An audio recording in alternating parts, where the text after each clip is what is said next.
நமஸ்காரம். நான் Periya Nayaki. Welcome to temple facts. இன்னைக்கு நவராத்திரியோட ஃபர்ஸ்ட் டே செலிப்ரேட் பண்ணிட்டோம். நம்ம மா சைலபுத்ரியை வந்து நேத்திக்கு சொன்ன மாதிரி நான் சொன்ன மாதிரி வழிபாடு பண்ணியிருப்பீங்க அப்படிங்கிறத நான் நம்புகிறேன். நிறைய பேர் கேட்டிருந்தாங்க, ப்ரீவியஸ் டே கொஞ்சம் சொன்னீங்க அப்படின்னா நெக்ஸ்ட் டேக்கு வந்து நாங்கள் ரெடி ஆகிறதுக்கு கம்ஃபர்டபுளாக இருக்கும் அப்படின்னு. அதனால நான் இன்னைக்கே டே 2ஓட வீடியோ நான் பண்ணுறேன். ஸோ நாளைக்கு வந்து வழிபடக்கூடிய தேவி யாருன்னு பார்த்தீங்க அப்படின்னா பிரம்மச்சாரிணி.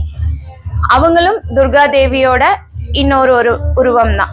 ஸோ இவங்களை வழிபடுறது அப்படிங்கிறது பார்த்தீங்க அப்படின்னா சாதாரண ஒரு விஷயம்.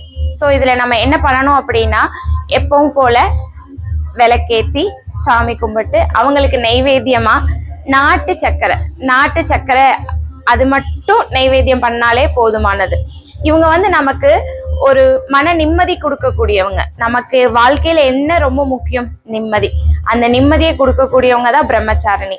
ஸோ இவங்களை எல்லாரும் வழிபட்டு எல்லாருக்கும் எல்லா நிம்மதியும் கிடைக்கணும் லைஃப்ல அப்படின்னு நானும் பிரார்த்திச்சுக்கிறேன். நீங்களும் பிரார்த்திச்சுக்கோங்க.